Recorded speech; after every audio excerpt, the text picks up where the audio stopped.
welcome on behalf of the League of Women Voters of Riverside, the group, Latino Network, and the Riverside NAACP. I'm Judith Auth, the current president of the Riverside League of Women Voters.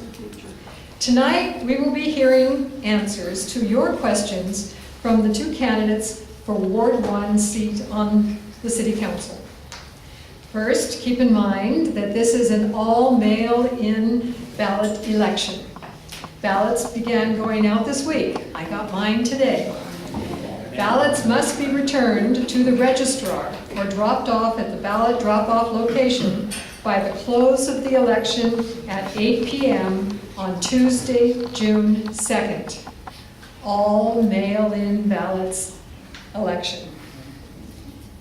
Our candidates for Ward 1 City Council seat are the current council member, Mike Gardner, and his challenger, educator, Tom Podgorski. We'll be taking your questions during this time.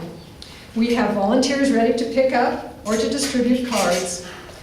Does anyone need a card? You raise your hand or have a question ready to be picked up. We'll give a last call for questions. Here's one up here, Joe, in the second row. We'll give a last call for questions after the candidates' opening statements. If we don't get to your question in time, you will have time after the formal question answering session to ask the candidates directly. We will expect to conclude our part at about 8:30, and between 8:30 and 9, we will be in this room. Our timer tonight is Barbara Purvis. Barbara is a League of Women Voters Riverside board member and a member of the group. She has a stopwatch in one hand and cards to count down the time of candidates in the other. Barbara is a well-seasoned timekeeper and will keep us up to speed. Each candidate will have 2 minutes for an opening statement. Then the candidates will have 1 minute to answer audience questions. The first candidate to answer an audience question has the option of a 30-second rebuttal following the second candidate's response.